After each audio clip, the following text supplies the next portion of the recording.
ಮುಗಿದೋಯ್ತಲ್ಲ ಈಗ ಅದು ಅಧ್ಯಕ್ಷರದ ಆಡಿಯೋ ಏನಿದೆ ಅದು ಮುಗಿದ ಅಧ್ಯಾಯ.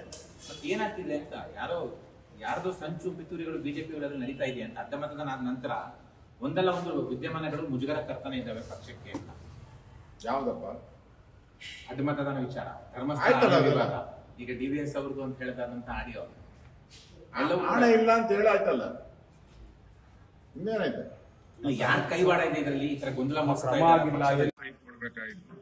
ಕೇಂದ್ರದಿಂದ ನಾವು ಐಡೆಂಟಿಫೈ ಮಾಡ್ತೀವಿ ಯಾರು ಅಂತ ನಮ್ಗೆ ಗೊತ್ತಿದೆ. ಮನೆ ಸೂಕ್ತ ಸಂದರ್ಭದಲ್ಲಿ ಕ್ರಮ ತೆಗೆದುಕೊಳ್ತೀನಿ. ನೀವು ಹೋಗಿ ಪಾರ್ಟಿ ಕೆಲಸ ಮಾಡಿ 2028 ಚುನಾವಣೆ ಗೆಲ್ಲುವಂತದಕ್ಕೆ ಏನು ಕ್ರಮಗಳನ್ನ ಮಾಡಬೇಕು ಮತ್ತು JDS ಜೊತೆ ಯಾವ ರೀತಿ ಹೊಂದಾಣಿಕೆ ಮಾಡ್ಕೊಂಡು ಹೋಗ್ಬೇಕು, ಇದ್ರ ಬಗ್ಗೆ ಸಲಹೆ ಸೂಚನೆಯನ್ನು ಕೊಟ್ಟಿದ್ದಾರೆ. ಆ ಪ್ರಕಾರ ಹೋಗ್ತಿದ್ರು. ಸರ್ ಬೇಲೂರು ಸುರೇಶ್ ನಮ್ದು ಅನಿಸ್ತು ಘೋಷಣೆ ಕೂತು ಫಸ್ಟ್ ಅವ್ರು ನೋಡ್ಕೊಳ್ಳಿ ಅಂತ ಬಿಜೆಪಿ ಹೌದು, ದೋಸೆ ಇದ್ರೆ ತಾನೇ ಕಾಂಗ್ರೆಸ್ ಮಾಡ್ಲಿನೇ ತಂಟೆ ದೋಸೆ ಹಾಕ್ತಾರಲ್ಲ ಅದೇ ತೂತಿರೋ ಅಂಚೆ ತೂತಿರೋದ್ರಿಂದ ಅವ್ರ ಬಗ್ಗೆ ನಾನೇನ್ ಮಾತಾಡಕ್ ಹೋಗಲ್ಲ. ಸರ್ ಕೆಲವು ನಾಯಕರ ಮಧ್ಯೆ ಒಂದಷ್ಟು ಹೇಳಿಕೆಗಳು ಆರೋಪ ಪ್ರತ್ಯಾರೋಪಣೆ ಇಲ್ಲ ಇದ್ದಾರೆ. DVS ಅವರು ಕೂಡ ಆಕ್ರೋಶ ವ್ಯಕ್ತಪಡಿಸಿದ್ದಾರೆ. ನೋಡಿ, ವಿಚಾರ ಅಂತ ನಾಯಕರ MP ಅವರು ಮತ್ತೆ ಇವ್ರ ನಡುವೆ ಸ್ವಲ್ಪ ನಡೀತಾ ಇದೆ. ನಾನು ಈಗ ವಿಶ್ವನಾಥ್ ಅವ್ರ ಜೊತೆ ಸುಮಾರು ಅರ್ಧ ಗಂಟೆ ಮಾತಾಡಿದ್ದೀನಿ. ಏನೋ ಒಂದು ಕೆಂಪೇಗೌಡ ಜಯಂತಿ ಸಂದರ್ಭದಲ್ಲಿ ಒಂದ್ ಕಡೆ ನಡೀತಾ ಇತ್ತು, ಒಂದು ಎರಡು ಕಡೆ ಆಗ್ಬಾರ್ದು ಇದು ವಿಶ್ವನಾಥ್ ಅವರ ಅಭಿಪ್ರಾಯ. ಅದಕ್ಕೆ ಸಂಬಂಧಪಟ್ಟಂತೆ ಒಂದಷ್ಟು ಪರಸ್ಪರ ಮಾತುಗಳು ಆಗಿರೋದು ಸತ್ಯ, ಅದನ್ನು ಮುಚ್ಚಿಡೋ ಪ್ರಶ್ನೆನೇ ಇಲ್ಲ. ಈಗ ಪಾರ್ಟಿ ನಾವೆಲ್ಲ ಒಟ್ಟಾಗಿ ಹೋಗ್ಬೇಕು, ಒಂದಾಗಿ ಹೋಗ್ಬೇಕು ಅನ್ನೋ ದೃಷ್ಟಿಯಿಂದ ವಿಶ್ವನಾಥ್ ಅವರು ಕೂಡ ಮಾತಾಡಿದ್ದಾರೆ. ಇದನ್ನ ಇಲ್ಲಿಗೆ ಅದನ್ನ ಮುಕ್ತಾಯ ಮಾಡಿದಿರಿ. ಇನ್ನ ವಿಶ್ವನಾಥ್ ಅವರಾಗ್ಲಿ ಸದಾನಂದ ಅವರಾಗ್ಲಿ ಯಾರು ಕೂಡ ಇನ್ನ ಆ ತರ ಮಾತಾಡಬಾರ್ದು ಅನ್ನೋ ಒಂದು ಅಭಿಪ್ರಾಯವನ್ನು ಕೂಡ ವಿಶ್ವನಾಥ್ ಅವರೇ ಕೊಟ್ಟಿದ್ದಾರೆ. ಸದಾನಂದ ಗೌಡ್ರು ಹೇಳಿದ್ದಾರೆ ಅದು ಆಡಿಯೋ ನಂದೇ ಅಲ್ಲ ಅಂತ ಹೇಳಿದ್ದಾರೆ. ಮತ್ತೆ ಯಾರೋ ಹೇಳೋದ್ರಿಂದ ಏನು ನಮ್ಮ ರಾಷ್ಟ್ರೀಯ ನಾಯಕತ್ವ ತೀರ್ಮಾನ ಏನಾಗಲ್ಲ. ಅದು ನಮ್ದು ಆಲ್ ಇಂಡಿಯಾ ಪಾರ್ಟಿ ಇರೋದ್ರಿಂದ ತೀರ್ಮಾನ ಅಲ್ಲಿ ಆಲ್ ಇಂಡಿಯಾದಲ್ಲಿ ಆಗ. ಮತ್ತೆ ಯಾರೋ ಹೇಳಿದ್ರು, ಯಾರೋ ಸಲಹೆ ಮಾಡಿದ್ರು ಅಂತ ಏನ್ ನಡೆಯಲ್ಲ. ಇದೊಂದು ಸಾಮೂಹಿಕ ನೇತೃತ್ವ ಇರತಕ್ಕಂತ ಕರ್ನಾಟಕದಲ್ಲಿ ಪಾರ್ಟಿ ನಮ್ದು. ಆದ್ರಿಂದ ಯಾರು ಹೇಳಿದ ತಕ್ಷಣ ಅಧ್ಯಕ್ಷರು ತೆಗಿಯಲ್ಲ, ಯಾರು ಮಾಡುವಂತ ತಕ್ಷಣ ಅಧ್ಯಕ್ಷರನ್ನೇನು ಮಾಡಲ್ಲ. ಅದು ಕೇಂದ್ರದ ನಾಯಕತ್ವಕ್ಕೆ ಬಿಟ್ಟಂತ ವಿಚಾರ. ಈಗಾಗಲೇ ಸದಾನಂದ ಅವರು ಅದನ್ನ ನಿರಾಕರಿಸಿದ್ರಿಂದ ಅದನ್ನ ಇಲ್ಲಿಗೆ ಮುಕ್ತಾಯ ಮಾಡಿದ್ದೀನಿ. ಮಾಡ್ತೀನಿ ಕನಾಲ್ ಬೆಂಗಳೂರು ಏನೇನೋ ಬೆಂಗಳೂರು ಹೆಸರುಗಳೆಲ್ಲ ಹೇಳಿದ್ರು. ಈಗ ಅನುದಾನ ಕೊಟ್ಟಿದ್ದೀರಿ, 2,000 ಕೋಟಿ ಅನುದಾನ ಕೊಟ್ಟಿದ್ದೀರಿ, ಇಡೀ ಬೆಂಗಳೂರು ಅಭಿವೃದ್ಧಿ ಆಗ್ಬೇಕು ಅನ್ನೋ ಮಾತುಗಳು ಒಂದ್ ಕಡೆ ಹೇಳ್ತಾ ಇದ್ದಾರೆ. ಈಗ ಅನುದಾನ ಕೊಡೋ ದೃಷ್ಟಿಯಿಂದ ಎಲ್ಲೆಲ್ಲಿ ಕಾಂಗ್ರೆಸ್ MLAಗಳಿದ್ದಾರೆ ಸಣ್ಣ ಸಣ್ಣದು, ಇವಾಗ ಶಿವಾಜಿನಗರ, ಗಾಂಧಿನಗರ, ಇವೆಲ್ಲ ಸಣ್ಣ ಸಣ್ಣ ಕಾನ್ಸ್ಟಿಟ್ಯೂನ್ಸಿ, ಅಲ್ಲೆಲ್ಲ 100 ಕೋಟಿ.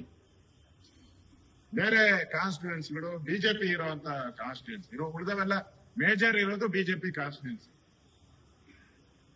ಜಾಸ್ತಿ ಇರೋದು ಬಿಜೆಪಿ ಕಾನ್ಸ್ಟಿಟ್ಯೂನ್ಸಿ ಬೆಂಗಳೂರಲ್ಲಿ. ಅಲ್ಲೆಲ್ಲ 40 ಲಕ್ಷ, 30 ಲಕ್ಷ, 50 ಲಕ್ಷ, 40 ಕೋಟಿ ಹಣವನ್ನ ಕೊಟ್ಟಿದ್ದಾರೆ. ಇದು ತಾರತಮ್ಯ ಅಲ್ವೇನು? DK ಶಿವಕುಮಾರ್ ನೀವು ಬೆಂಗಳೂರು ಅಭಿವೃದ್ಧಿ ಮಾಡ್ತೀನಿ ಅಂದ್ರೆ ಏನ್ ಅಭಿವೃದ್ಧಿ ಮಾಡ್ತಾ ಇದ್ದೀರಾ?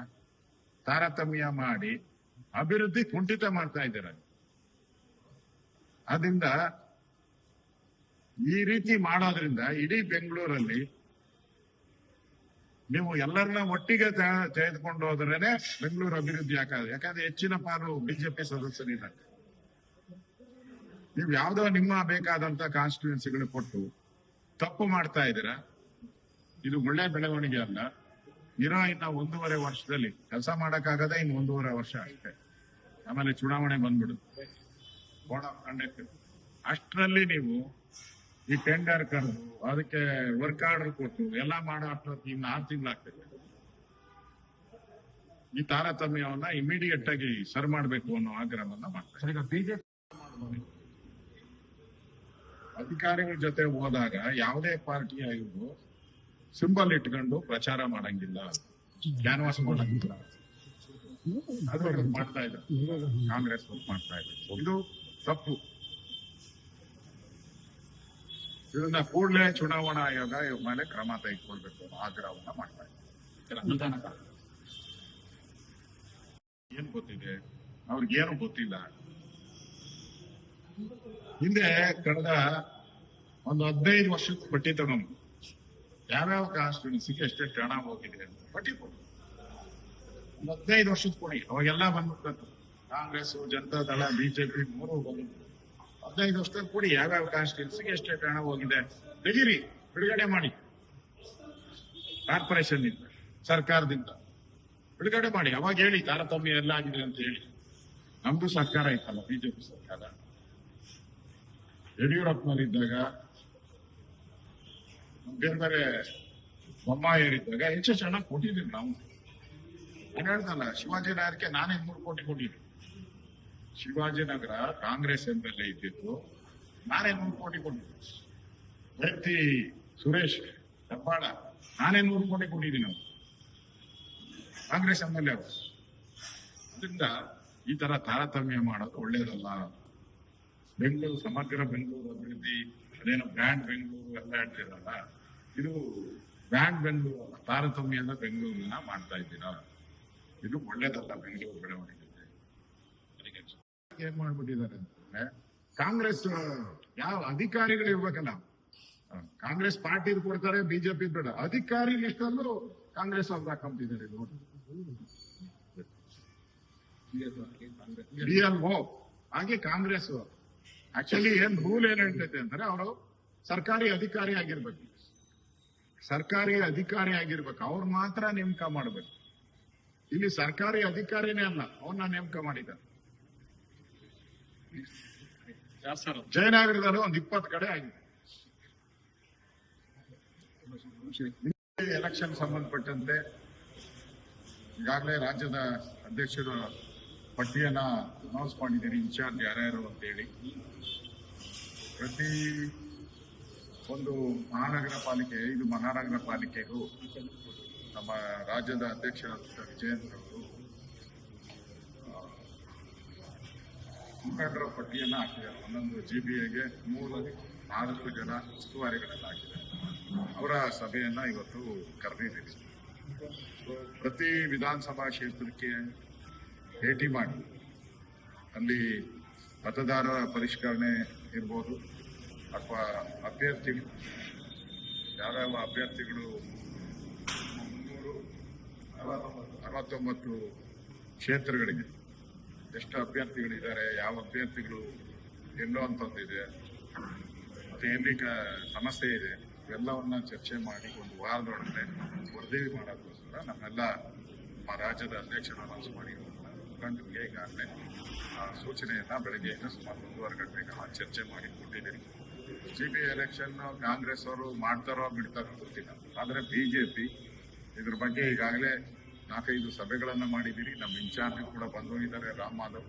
ಇವತ್ತು ನಾವು ಸಭೆ ಮಾಡಿದ್ದೀರಿ. ನಾವಂತೂ ಚುನಾವಣೆಗೆ ತಯಾರಾಗುವಂತ ಎಲ್ಲ 5ಕ್ಕೆ 5 ಗೆಲ್ಲಬೇಕು ಅನ್ನೋ ದೃಷ್ಟಿಯಲ್ಲಿ ತಯಾರಿಗಳನ್ನ ನಾವು ಮಾಡ್ತಾ ಇದ್ದೀವಿ. ನಮ್ಮೆಲ್ಲ ಶಾಸಕರು ಮತ್ತೆ ಸೋತಿರುವಂತ MLAಗಳು, ನಮ್ಮ ಲೋಕಸಭಾ ಸದಸ್ಯರು ಪೂರ್ಣ ಮಟ್ಟದಲ್ಲಿ ಇದಕ್ಕೆ ಶ್ರಮ ಹಾಕಿ, ಇದು ಸ್ಥಳೀಯವಾಗಿ ನಮ್ಮ ಲೀಡರ್ಗಳಿಗೆ ಗೆಲ್ಲುವಂತ ಚುನಾವಣೆ, ಇದು ಕಾರ್ಯಕರ್ತರಿಗೆ ಅವಕಾಶ ಕೊಡುವಂತ ಚುನಾವಣೆ. ಹೇಗೆ MLA MP ಗೆ ನಮ್ಮ ಕಾರ್ಯಕರ್ತರು ಕೆಲಸ ಮಾಡ್ತಾರೆ, ಅದೇ ರೀತಿ ನಾವು ಕಾರ್ಯಕರ್ತರ ಚುನಾವಣೆ ಬಂದಾಗ ಅವರ ಜೊತೆ ನಿಲ್ಬೇಕು, ಅವರ ಗೆಲುವಿಗೆ ನಾವೆಲ್ಲರೂ ಕೂಡ ಸಹಕಾರಿಯಾಗಿ ನಿಲ್ಬೇಕು, ಗೆದ್ದೇ ಗೆಲ್ಲಬೇಕು. ಆ ದೃಷ್ಟಿಯಲ್ಲಿ ಇವತ್ತು ಸಭೆಯನ್ನ ಮಾಡಿದ್ದೀವಿ. ಬಹಳ ವಿಸ್ತೃತವಾಗಿ ಚರ್ಚೆ ಆಗಿದೆ. ಕಾಂಗ್ರೆಸ್ಸಿನ ಫೇಲ್ಯೂರ್ಸ್ ಏನಿದೆ, 3 ವರ್ಷದಲ್ಲಿ ಕಾಂಗ್ರೆಸ್ ಸರ್ಕಾರ ಬಂದಾಗ ಏನೇನು ಬೆಂಗಳೂರಿಗೆ ಅನ್ಯಾಯ ಮಾಡಿದ್ದಾರೆ, ದ್ರೋಹ ಬಗೆದಿದ್ದಾರೆ. ಕಳೆದ 3 ವರ್ಷದಲ್ಲಿ ಗಾರ್ಬೇಜ್ ಇರ್ಬೋದು, ಪಾಟೋಲ್ ಇರ್ಬೋದು, ಟ್ಯಾಕ್ಸ್ಗಳ ಏರಿಕೆ ಮಾಡಿರುವಂಥದ್ದು ಇರ್ಬೋದು, ಇವೆಲ್ಲವನ್ನ ಪಟ್ಟಿ ಮಾಡ್ತಾ ಇದ್ದೀರಿ. ಅದಕ್ಕೊಂದು ಸಮಿತಿಯನ್ನ ಮಾಡಿದ್ದೀರಿ.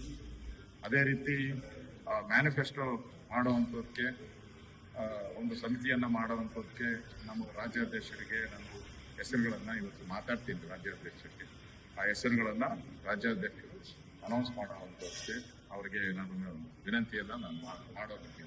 ಒಟ್ಟಾರೆ ನಮ್ಮ ಕೇಂದ್ರದ ನಾಯಕರು ಬರೋ ಅದ್ರೊಳಗಡೆ ಒಂದು ಹಂತದ ಚುನಾವಣಾ ತಯಾರಿಗಳನ್ನ ಮಾಡುವಂಥದ್ದು ಇವತ್ತು ಸಭೆಯ ಉದ್ದೇಶ. ಆ ಉದ್ದೇಶದಿಂದ ಇವತ್ತು ನಾವು ಕರೆದಿದ್ದೇವೆ. ಎರಡನೇದು, ಇವತ್ತು BLO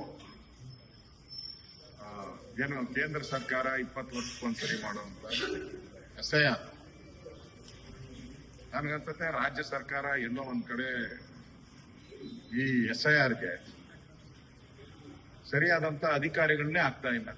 ಪ್ರತಿ ವಿಧಾನಸಭಾದಲ್ಲೂ